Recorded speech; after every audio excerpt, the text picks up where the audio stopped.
Professor José Leonardo, muito obrigada pela presença. O professor José Leonardo vai, então, apresentar seu grupo de pesquisa, Laboratório de Pesquisa em Identidade e Diversidade Cultural, no Instituto de Artes da Unesp. Muitíssimo obrigada, professor José Leonardo. A palavra é com você agora. Não, Rita, sou eu que agradeço muito pelo convite, cumprimento os colegas aqui presentes. Eu decidi fazer uma apresentação coletiva,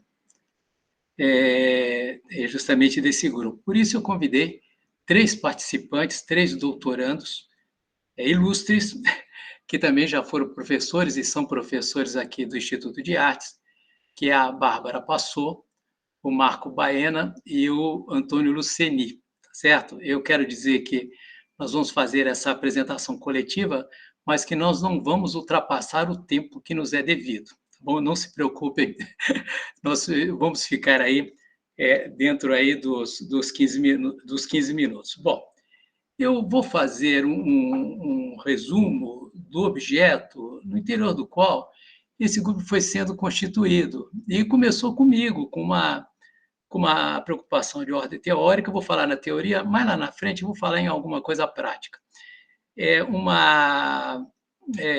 Então, começou mal, porque começou comigo. Então, a origem de tudo foi, de fato, foi um conceito, uma categoria, digamos, universal. Começou tudo assim, tal, que foi o conceito de sertão. As minhas primeiras reflexões foram essas. E eu, desde o início, eu evitei conferir assim, uma dimensão ontológica a esse termo. Quer dizer, não me interessa muito se ele existe, se não existe, se existe do ponto de vista histórico, econômico, social, político, né, cultural ou geográfico. Então, isso não me interessa. Ou então, para não ser muito taxativo, vou dizer o seguinte, me interessa menos. Essa não é uma preocupação que eu tinha no início, efetivamente, dessa minha... E não tem agora também, continuo não tendo. Quer dizer, não me interessa a existência ou não. Então, o que importava, a princípio, era a ressurgência de longa duração dessa noção na cultura luso-brasileira. Como ela, na realidade, ela permanece, ela não se apaga desde lá do século XV, quer dizer, o termo ele é de origem, ele está presente, ele é moeda corrente no quatrocentismo português, ali nas crônicas, tal, os cronistas portugueses do século XV, depois nas obras-primas literárias ou não, do século XVI, XVII, XVIII, tal. Portanto, o termo ele é de origem colonial e colonizador, é um termo de origem portuguesa, embora a etimologia seja obscura, não se sabe qual é a etimologia dele. Pois bem, então, eu acho que, como na realidade ele vem como colonizador, ele aparece por meio da colonização, talvez até pudesse pensar nesse termo no interior dessa noção, e agora muito trabalhada, tal, de decolonial, da decolonialidade, porque ele é um termo do colonizador, ele vem por meio do colonizador. Pois bem, mas o que, na verdade, como não me interessa se ele existe ou não, existe historicamente ou não, não era isso. Não estou querendo dizer que isso não interesse, estou dizendo que não interessa justamente na proposta que eu fiz, no recorte, efetivamente, que eu fiz. O que me interessava era de que maneira essa noção, esse universal, ele foi construído, ele foi elaborado, ele foi edificado no interior da cultura luso-brasileira. Como é que se deu a construção dele? Como é que ele apareceu? E quais são e por que ele permanece? Permanece até efetivamente nos dias atuais. Quer dizer, e essa construção passa por linguagens diversas, linguagens culturais e artísticas diversas. Ele é produzido no interior de várias linguagens artísticas. Então, eu queria fazer a primeira observação, que quando a gente pensa nesse termo, essa noção, nesse conceito, nós pensamos na literatura, por causa das obras-primas literárias, né, que vai desde os Lusíadas até o Grande Sertão Veredas. Mas isso é um engano. Ele está presente nas linguagens artísticas em geral, nas artes visuais, nas artes plásticas, na dramaturgia, por exemplo, no teatro. No cinema, então, não se diz, porque esse tema é recorrente no cinema brasileiro, né? Isso nas fotografias, na música. Então, esse é o primeiro aspecto. Ele não é exclusivamente literário, não é. Ele tem, na realidade, os aspectos visuais, plásticos, tal, que são essenciais. E a segunda observação é que essa edificação, essa construção, ela não é tributária apenas da arte erudita.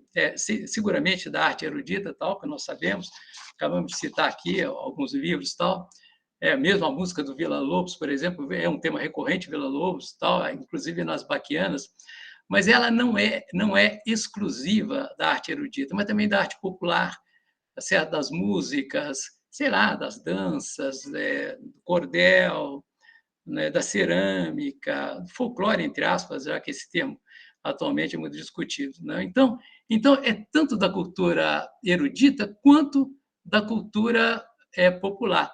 Então, de uma noção primeira, de uma noção geral, apareceram outras, como de cultura popular, como de cultura erudita, arte popular, arte erudita, tal, e como se dá o diálogo e tudo isso, tal. Mas tudo isso entendido no interior de uma categoria, eu vou terminar, que para mim é essencial, que é uma noção de conceitos sublunares, que é uma concepção aristotélica, não é isso? É que tudo que é sublunar é mais ou menos. Realmente não tem fronteiras muito bem definidas. Os conceitos sublunares são conceitos abertos. Aristóteles achava que o único conhecimento possível era o conhecimento do céu, era o conhecimento do movimento dos astros, é o supralunar. O sublunar é o mais ou menos. E esses conceitos abertos, sem limites, tal, eles agregam cada vez novos conceitos. À medida que eles vão avançando, novos conteúdos são agregados a eles. Então, quando a gente escreve, por exemplo, na nossa profissão de todos nós de pesquisador, nós sabemos que nossos conceitos são abertos, tal, eles não têm fronteiras muito bem delimitadas, então nós somos obrigados a sempre dizer o que nós pensamos sobre cada um deles. À medida que a gente vai avançando, fala, estou entendendo dessa maneira, então, por causa do caráter ali sublunar aí desses conceitos. Bom, então, para terminar, eu quero dizer que no interior dessa pesquisa surgiu um lance inusitado, inesperado, que foi a questão da cor azul. Quer dizer, nessa construção, nessa elaboração desse universal, a cor é essencial. Apareceu a cor, mas foi inesperado, tal. E isso era recorrente. A gente via sempre aí as referências às cores, e particularmente a cor azul. Não só a cor azul, mas particularmente a cor azul. E a cor azul ela aparecia ali não de uma maneira como ela aparece normalmente na tradição cristã ocidental, né, como o azul celestial. De fato, é um azul celestial, mas só que não é um azul celestial divino, é um azul celestial satânico, porque é ligado a flagelo, à morte, a sofrimento, a fome. Então, é um horror, quer dizer, uma perspectiva extremamente negativa e infernal do azul. Mesmo quadros retirantes, por exemplo, do Portinari, que ele está dialogando seguramente com o livro do Graciliano de 38, lá, com Vidas Secas, tal, lá no alto, numa fímbria, lá em cima tem o azul, que eles estão saindo de madrugada, o Graciliano descreve isso muito bem, e aí o azul vai engolir tudo. Então, apareceu justamente, inesperadamente, o azul. E nos últimos anos, nós temos justamente, inclusive nos cursos de pós-graduação, que ele tem discutido é cor, esse aspecto cromático. Nós ficamos no cromatismo e no azul, certo? Então, mas não é o azul celestial, ele está no céu, mas ele é satânico, mas ele realmente não é azul divino. Então, é isso. Então, na realidade, há três aspectos: a questão da construção de um universal, dos conceitos sublunares e a questão cromática. Mas o que eu vou passar a palavra para a Bárbara, mas eu queria dizer uma última coisa, de prático, é que nós, há 2 anos, estamos recolhendo os textos, ensaios, para publicar o livro azul, né? Mas nós recolhemos muito, mas vocês devem ter essa experiência também. É muito difícil a gente fazer uma publicação coletiva. É mais fácil encontrar editora. A editora é fácil, por incrível que pareça. É paradoxal, mas nem todo mundo entrega, não entrega no momento certo, tal, nem todo mundo topa, muitos prometem. Quer dizer, não estou criticando ninguém, estou criticando até a mim mesmo. E acabam não entregando.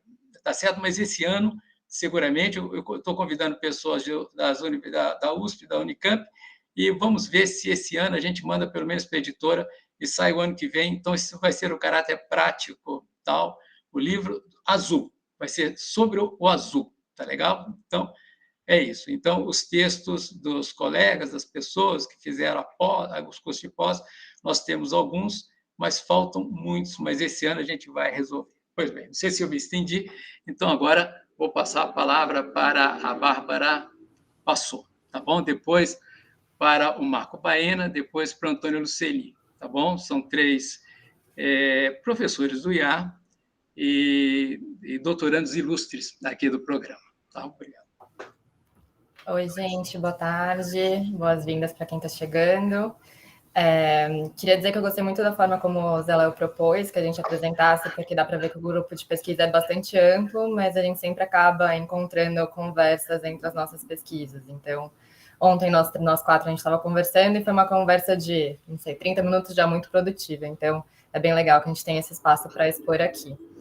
A minha pesquisa hoje, a minha cisma, como o Zé Léo gosta de dizer, é sobre arte popular, esse conceito que ele já introduziu, né? Então, eu quero entender como esse conceito surgiu historicamente, quais interesses estavam por trás desse uso de arte popular, para daí discutir se faz sentido continuar a usá-lo hoje, em quais contextos, tendo como pano de fundo o paradigma da decolonialidade, que o Zé Léo também já antecipou, que é um discurso que os museus têm usado muito hoje em dia, né? Então, muitos museus se dizem decoloniais, e eu quero entender se é possível que isso seja feito com esse olhar específico para a arte popular. Então, se a arte popular ainda é exibida hoje, e o que a gente conhece por arte popular também é um tema que, um texto que eu estou usando, mas que não é exatamente o que eu acredito. Mas é isso, olhar para as exposições recentes, entre 2000 e 2020, como a arte popular é exibida nesses contextos, e entender a partir dessa prática se faz sentido a gente continuar usando esse termo que é construído nesse paradigma da modernidade e da colonialidade. Essa é a minha pesquisa, acho que o Marco pode falar um pouco da dele agora. Tá, então, Bárbara, obrigado. Então, vamos passar para o Marco. Por favor, Marco. Boa tarde. Agradeço muito a oportunidade de compartilhar um pouco da minha pesquisa, né? Eu estou no último ano agora do doutorado, né? Desde 2012, pesquisando já no Instituto de Artes, né? Fiz minha graduação, meu mestrado também no IA. A história da pintura chinesa, né? De uma forma geral, a história da arte chinesa. O ponto de partida, né, desse meu interesse foi o contato com a obra do Jiang Daqian, que é um importante pintor, né, do século XX, e que viveu no Brasil entre as décadas de 50 e 70, né, em Mogi das Cruzes. E a partir do contato com esse artista, desenvolvi esse interesse, né, sobre especificamente a pintura tradicionalista chinesa do início do século XX, que é o que eu tenho me especializado.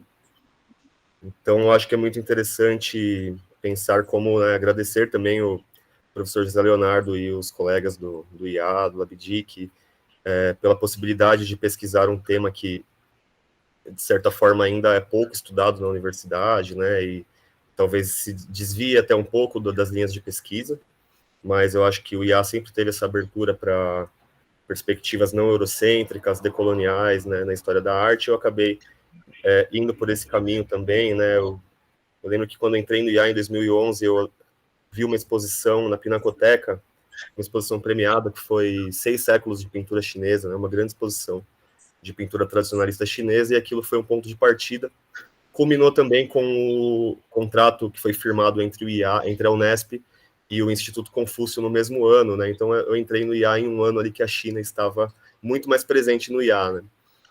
E então, no meu TCC em 2016, eu organizei uma exposição na galeria do IA, né, que se chamou A Pintura Chinesa da Família Shen, e eu expus algumas obras ali da Judy Shen, que é uma artista discípula do Jiang Daqian, né, desse artista que viveu no Brasil.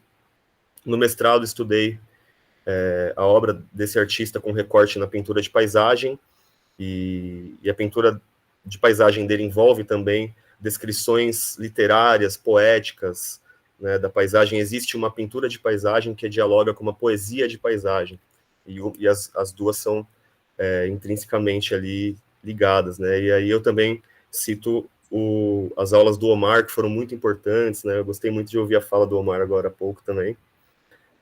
As iniciativas do certame de poesia no IA, que foi o momento que talvez uma das primeiras vezes que eu traduzi poesia chinesa, e, né, já estudando mandarim.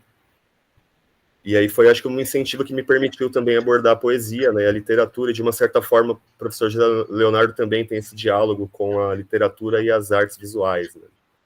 Então, agora no doutorado, eu tenho pesquisado os escritos do Jiang Daqian, né, ele fez alguma série de publicações, né, mais especificamente os escritos sobre a teoria da arte, né, manuais de pintura, instruções sobre a pintura tradicional chinesa, que ele publicou aí durante, né, alguns anos que ele esteve em Hong Kong. Então é uma forma de, agora, uma abordagem da obra desse artista pelos escritos dele, né? Então eu acho que eu estou indo cada vez mais para a literatura e para a tradução também.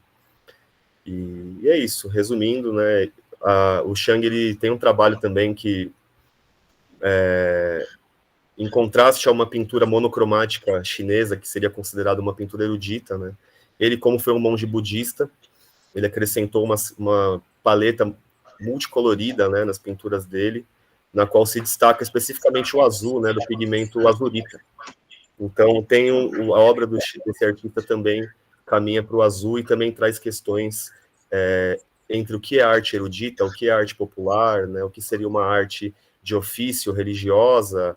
E eu também lembro do contato com o Percival, né, com a viagem que fizemos lá para Ouro Preto, para Minas Gerais, vendo a influência chinesa na arte brasileira, né, acho que tudo isso ajudou nessa formação. Que no Instituto de Artes eu só tenho a agradecer, né, todos que participaram de alguma forma e a oportunidade de contar um pouquinho para vocês, né? E as aulas no IAC foram muito importantes, que eu acho que foram Legal, 3 Marco. anos, né? Sim. Acho que eu passei um pouco do Super tempo, obrigada. né? Super obrigada. Não, o Marco é de formação de graduação, mestrado e doutorado, só não vai poder fazer o pós-doutorado no IA porque é proibido, né? A FAPESP não aceita, vai ter que fazer em outra universidade. Bom, daqueles então, que não vão embora. Ainda bem, né? Bom, então obrigado, Marco. Então vamos passar para o Antônio. Eu só vou pedir para o Antônio lembrar, porque a gente já está um pouquinho atrasado, tá bom? Passou. E eu tenho. É horrível, mas eu preciso fazer isso, porque a gente muito, tem um montão de gente. Um pouquinho. Deixa o Antônio terminar, então. Isso, então é só para o Antônio terminar mesmo, tá bom? Agradeço muito, desculpa. Eu vou ser bem breve. Até para combinar com aquilo que eu estou pesquisando, os Sertões, eu fiquei com a terceira parte da luta contra o tempo e contra as intempéries aqui do lugar. Eu estou nessa penumbra porque está passando uma tempestade aqui, caiu energia, caiu internet, eu estou pelo celular. Então, combina bem a luta e o Antônio, que não é conselheiro, mas que está aqui para falar com você.